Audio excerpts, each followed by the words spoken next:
Finally आपण पाहतोय आता जो आमदार शिर्के असतो तो आता खूपच माजलेला असतो, कारण त्याचा मुलगा आता तुरुंगाबाहेर असतो आणि हे सगळे पराक्रम आता हर्षवर्धनने केल्यामुळे शौर्यला खूपच चीड आलेली असते. शौर्य ऊर्जाला म्हणत असतो, ऊर्जा, डॅडने जे काही केलं आहे ना ते मला अजिबातच आवडलेलं नाहीये आणि पटलेलं तर मुळातच नाहीये. त्यावर ऊर्जा म्हणत असते, शौर्य तू आधी शांत हो, तू असं चिडू नकोस, लक्षात ठेव हे वकिली पेशामध्ये होत राहतं. त्यावर शौर्य म्हणत असतो, अगं पण घरातल्या घरात वाद व्हावेत असं का वागायचं. त्यावर ऊर्जा म्हणत असते, शौर्य प्लीज तू हर्षवर्धन सरांना काही बोलणार नाहीयेस. त्यावर शौर्य म्हणत असतो, ठीक आहे ऊर्जा, ठीक आहे, फक्त तू बोलतेस म्हणून मी शांत बसतो या. आणि अशातच आता मागचा पुढचा विचार न करता शौर्यने घरात आलेल्या आमदार हर्षवर्धनला धक्के देऊन घरातून बाहेर काढण्याचा विचार केलेला असतो. पण तेवढ्यात आपण पाहतोय शौर्यने ऊर्जाने म्हटलेलं लक्षात ठेवलेलं असतं आणि तो गप गुमान बाजूच्या चेअरवर बसलेला असतो. तेवढ्यात आपण पाहतोय समोर आमदार शिर्के आलेला असतो आणि समोरच असलेल्या ऊर्जाला म्हणत असतो, काय मग ऊर्जा शिंदे. हे वाक्य ऐकल्यावर ऊर्जा म्हणत असते, बहुतेक तुमच्या लक्षात नाहीये मी आता ऊर्जा शिंदे नाही, तर मी आता ऊर्जा शौर्य जहागीरदार आहे. हे वाक्य ऐकल्यावर आमदार शिर्के म्हणत असतो, अगं तू कोणीही अस, त्याने मला काहीही फरक पडत नसतो. बघ तुझ्या नाकावर टिचून मी माझ्या मुलाला सोडवलं की नाही जेलमधून. हे वाक्य ऐकल्यावर ऊर्जा म्हणत असते, हो हो माहिती आहे मला, लबाडी करून तुम्ही तुमच्या मुलाला तुरुंगातून सोडवलंय, पण लक्षात ठेवा तो सुटलेला नाहीये कायमचा, तर तो बेलवर बाहेर आलाय आणि बेलवर बाहेर आलेला व्यक्ती पुन्हा तुरुंगात जाऊ शकतो. हे वाक्य ऐकल्यावर आमदार शिर्के म्हणत असतो, शक्यच नाही, आता काही केल्या मी माझ्या मुलाला पुन्हा तुरुंगात जाऊच देणार नाही. त्यावर ऊर्जा म्हणत असते, हो का, बघते ना मी तुम्ही कशी त्याला थांबवू शकता ते. आणि अशातच आपण पाहतोय तिथे हर्षवर्धन सुद्धा आलेला असतो. तो म्हणत असतो, काय चाललंय. त्यावर ऊर्जा म्हणत असते, काय चालणार, तुमच्या या शिर्केंना खूपच मात चढला आहे, मुलगा सुटला ना. अरे सुटला कसा, हर्षवर्धन सर तुम्हीच सोडवलंय ना लबाडी करून. हे वाक्य ऐकल्यावर हर्षवर्धन म्हणत असतो, ऊर्जा एक गोष्ट लक्षात ठेव, तू माझ्या घरात राहतेस आणि माझ्याच विरोधात जर बोलणार असशील तर लक्षात ठेव मला विसरावं लागेल, मला माझी पत. हे वाक्य ऐकल्यावर आता ऊर्जाला थेट काय बोलावं नेमकं कळत नसतं आणि अशातच आता शौर्य उठलेला असतो. शौर्य म्हणत असतो, हे आमदार शिर्के, तुला काय खूप मात चढलाय का रे, तुला आतापर्यंत खूप समजून घेतलं मी, पण तू जर माझ्या बायकोला उलट सुलट बोलणार असशील तर मी तुला या घरात उभं राहू देणार नाही. आपला एक वेळ काहीतरी संबंध होता, पण आता तुझा आणि माझा काडीचा संबंध नाहीये. त्यावर हर्षवर्धन म्हणत असतो, ए शौर्य काय चाललंय हे, अरे तुरेची भाषा तू कसा करू शकतोस. त्यावेळेला हर्षवर्धनला शौर्य म्हणत असतो, डॅड तुमच्या सुनेला हा बाहेरून आलेला व्यक्ती काहीही बोलतोय आणि फक्त निमूटपणे तुम्ही ऐकून घेताय. त्यावेळेला हर्षवर्धन म्हणत असतो, शौर्य तू जिला माझी सून म्हणतोस ना, मी तिला माझी सून मानतच नाही. खरं तर ही मुलगी तुझी बायको होण्याच्या लायकीची नाहीये. लक्षात ठेव, तुला हिच्यापासून डिवोर्स घेऊन थेट शिर्केंच्या मुलीबरोबर म्हणजे अर्पिताशीच लग्न करावं लागणार आहे.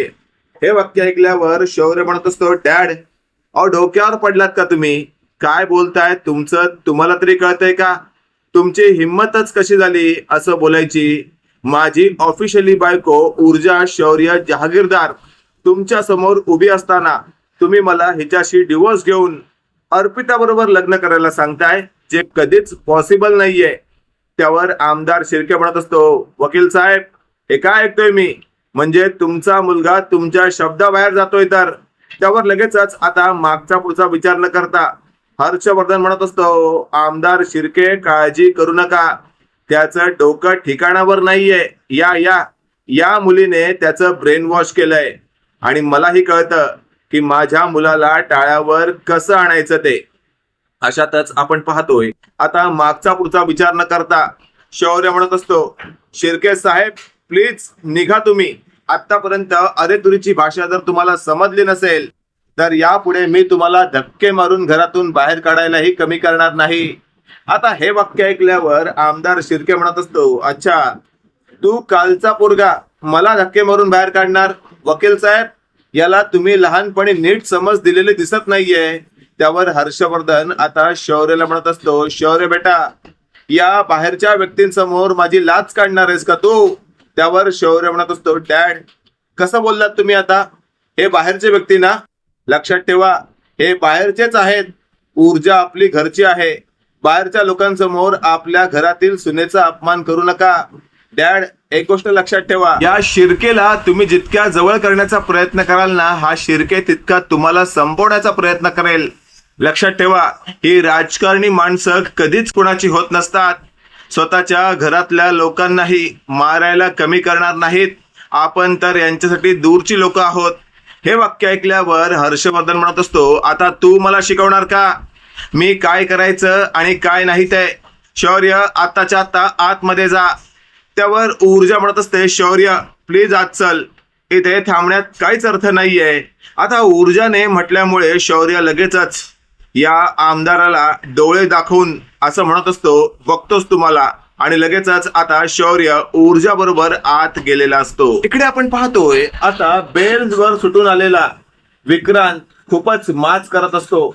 तो म्हणत असतो, या पद्माला तर मी सोडणार नाहीये. तिला तिची लायकी दाखवून देणार आहे. 1.5 दमडीची पंची पुसणारी कामवाली बाई मला तुरुंगात पाठवते काय? आता मात्र विक्रांतने या पद्माला कायमस्वरूपी संपवण्यासाठी आपल्या एका मित्राला फोन केलेला असतो आणि असं म्हटलेलं असतं, गुरु आहेस कुठे तू? त्यावर विक्रांतला समोरचा व्यक्ती म्हणत असतो, बस काय विक्रांत भाई, आहे ना आपल्या अड्ड्यावर. हे वाक्य ऐकल्यावर विक्रांत म्हणत असतो, आत्ताच्या आत्ता तिथे येतोय मी. त्यावर गुरु म्हणत असतो, ये ना. आणि मग विक्रांत घरातून बाहेर पडलेला असतो आणि आपल्या बंगल्याच्या गेट बाहेर जात असताना समोरून आलेल्या स्वतःच्या बापाच्या गाडीकडे पाहतो आणि विक्रांत स्वतःशी बोलत असतो, अरे यार, पप्पांनी जर आता पाहिलं तर मला ते कुठेच जाऊ देणार नाही. आणि लगेचच आता तो गाडीत खाली वागतो आणि लगेचच आपण पाहतोय आमदार शिर्के आपल्या बंगल्यात शिरलेला असतो. विक्रांत लगेचच आता उठतो, पुन्हा गाडी स्टार्ट करतो आणि थेट त्या अड्ड्यावर पोहोचतो जिथे आधीपासूनच गुरु बसलेला असतो. गुरुला लगेचच आता पोहोचल्यावर विक्रांत म्हणत असतो, तुला आजच्या आज महत्वाचं काम करायचं आहे आणि हे काम लगेचच झालं पाहिजे. याच्यामध्ये कोणतीही गदराई झाली तर लक्षात ठेव, सगळं प्रकरण तुझ्यावर शेकेला. त्यावर गुरु म्हणत असतो, बॉस, आतापर्यंत तुम्ही दिलेलं काम मी कधीच अचूक पार नाही पडले, असं कधी झालंय का? त्यावर मात्र आता विक्रांत म्हणत असतो, बस झालं, आगे फोटो, ही पद्मा, हिला तुला संपवायचंय. त्यावर मात्र आता पद्माला आपण नाही संपवू शकत. पद्माला जर संपवलं ना बॉस, तर सगळं प्रकरण तुमच्यावरच उलटेल. हे वाक्य ऐकल्यावर विक्रांत म्हणत असतो, म्हणजे?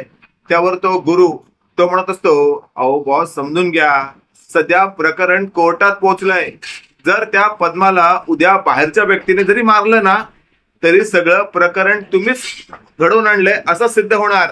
त्यामुळे प्लीज तुम्ही या भानगडीत पडू नका. त्यावर विक्रांत डोकं धरतो आणि म्हणत असतो, काय चाललंय हे सगळं? म्हणजे मी आता काहीच करू शकत नाही का? त्यावर गुरु विक्रांतचा मित्र म्हणत असतो, करू शकता ना बॉस, कशाला काळजी करताय तुम्ही? तुमचा हा मित्र असताना तुम्हाला काळजी करायची गरज नाहीये. आता तुम्ही फक्त बघा मी काय करतो ते. आणि अशातच आपण पाहतोय या गुरुने त्याची पुढची खेळी खेळण्यासाठी तिथून पलायन केलेलं असतं. इकडे आपण पाहतोय आता ऊर्जाला पद्माचा फोन गेलेला असतो की ऊर्जाताई, मला खूप भीती वाटते. हे वाक्य ऐकल्यावर ऊर्जा म्हणत असते, पद्मा, काय झालंय आधी मला नीट सांग, आणि महत्वाचं म्हणजे घाबरू नकोस. हे वाक्य ऐकल्यावर आता पद्मा म्हणत असते, ऊर्जाताई, बोलायला सोपं आहे, घाबरू नकोस, पण भीती तर वाटते ना? हे वाक्य ऐकल्यावर ऊर्जा म्हणत असते, अगं पण भीती कसली वाटते हे जोपर्यंत तू मला सांगत नाहीस तोपर्यंत मी तुझ्या समस्याचं निराकरण कसं काय करू शकते? हे वाक्य ऐकल्यावर आता पद्मा बोलत असते, मगाचपासून पाहते आमच्या चाळीबाहेर कोणतरी येतय जातय, पण नेमकी ती व्यक्ती कोण आहे काहीच कळत नाही.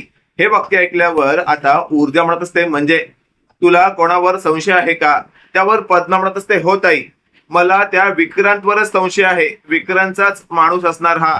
हे वाक्य ऐकल्यावर ऊर्जा म्हणत असते, आता तर तू काही काळजीच करू नको, मी आत्ताच्या आता पोलीस स्टेशनला जाते आणि तुझ्या बाजूने तक्रार नोंदवते की असं असं तुझ्या बरोबर घडत आहे. त्यावेळेला आता पद्मा म्हणत असते, ताई मी सुद्धा आले तर चालेल का? त्यावर ऊर्जा म्हणत असते, अगं हे तर खूपच चालेल, थांब मी येते तिथे, आपण दोघांनी मिळून जाऊया. आणि मग अशातच आता ऊर्जा पद्माकडे जायला निघालेली असते. त्यावेळेला शौर्य म्हणत असतो, ऊर्जा थांब मी सुद्धा येतो. आणि मग शौर्य ऊर्जा पद्माच्या घराजवळ पोहोचतात.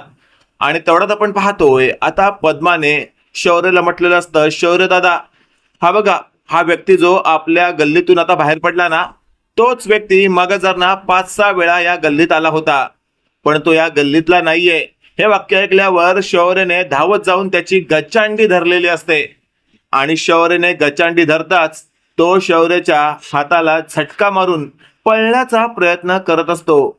पण शौर्याने मोठ्या शिताफाईने या गुंडाला आडवं तुडवं करत भर चौकात फोडलेलं असतं आणि त्याला असं फटकवलेलं असतं की त्याला तिथून उठताच येत नसतं.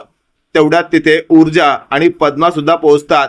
लोकांचा घोळका झालेला असतो आणि आपण पाहतोय आता ऊर्जा बोलू लागते, शौर्य त्याला विचार, कोण आहे तो, कुणी पाठवलंय त्याला, नक्कीच पद्माला त्रास देण्यासाठी आला असेल हा.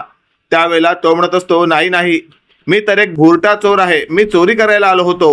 हे वाक्य ऐकल्यावर आता ऊर्जा म्हणत असते, शौर्य याला घसपटत आपण पोलीस स्टेशनला देऊया, हा नक्की कोणाचा माणूस आहे, पोलीस शोधून काढतील. हे वाक्य ऐकल्यावर आता त्या गुरुला म्हणजेच विक्रांतच्या मित्राला कळून चुकलेलं असतं, आता आपण चांगलंच कचाट्यात अडकलो आहे. आणि अशातच आता थेट शौर्यने त्याला गाडीत भरून आता पोलीस स्टेशनमध्ये नेलेलं असतं.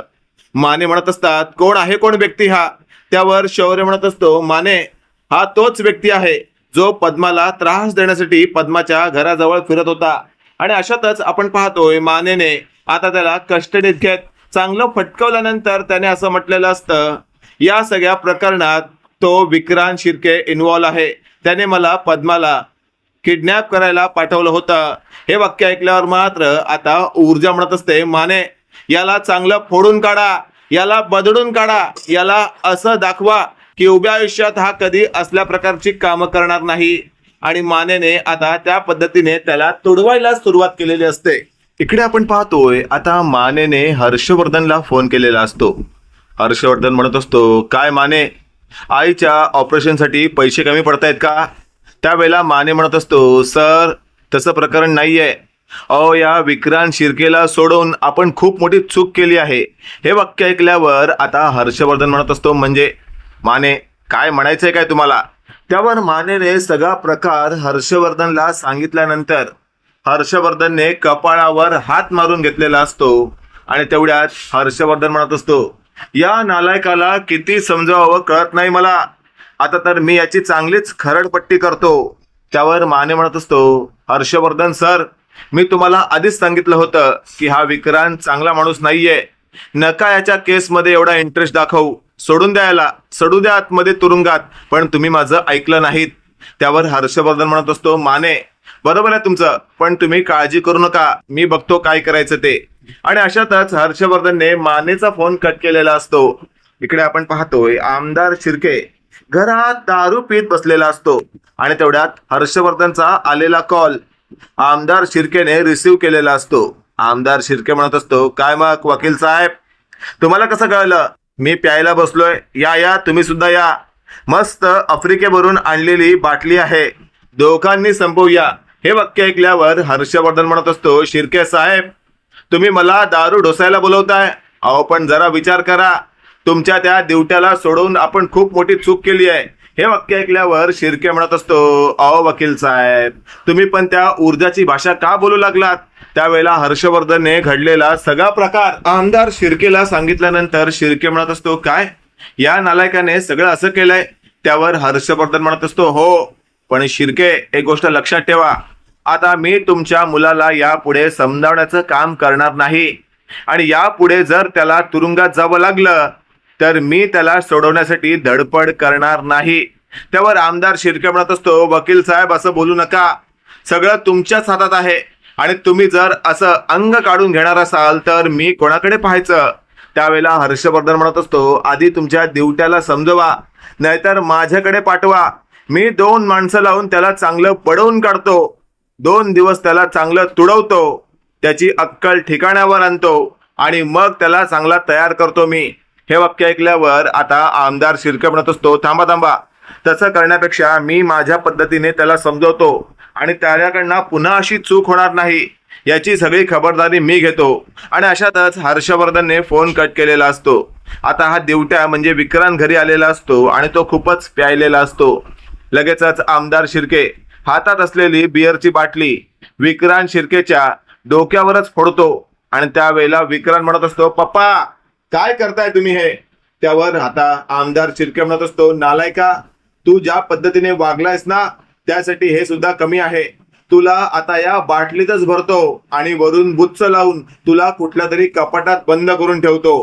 हे वाक्य ऐकल्यावर आता विक्रांत हसू लागतो. त्यावर आमदार शिर्के म्हणत असतो, हसतोस का माकडा? त्यावेळेला विक्रांत म्हणत असतो, पप्पा त्या बाटलीत मी नाही राहू शकत, त्या बाटलीत तुम्ही राहू शकता, तुमची उंची बघा. हे वाक्य ऐकल्यावर आता आमदार शिर्केला खूपच राग येतो आणि जवळच असलेल्या फ्लॉवर पॉटने आता विक्रांतच्या दिशेने भिरकवत त्याला चांगलाच आडवा पडतो. मित्रांनो, इथे तर आपल्याला कन्फर्म कळून चुकलं आहे की एकदा का आमदार शिर्के भडकला तर तो कोणाचंच ऐकणार नाही, स्वतःच्या मुलाचंही नाही. कारण स्वतःच्या मुलाचं सुख कशात आहे हे त्याला चांगलंच कळतं असं त्याला वाटतं. पण खरं तर विक्रांतला येत्या काळामध्ये तुरुंगातच जावं लागेल आणि त्यासाठी त्याला खडी सुद्धा फोडावी लागतील. पद्माला न्याय तर मिळणारच आहे. मित्रांनो, इथे तर क्लिअर आहे, येत्या काळामध्ये आपल्याला काही नवीन पाहायला मिळेल असंच वाटतंय. बाकी तुम्हाला आजचा हा भाग नेमका कसा वाटला कमेंट करून नक्की कळवा. आणि असेच नवनवीन अपडेट पाहण्यासाठी व्हिडिओला लाईक आणि चॅनलला नक्की सबस्क्राईब करा. धन्यवाद.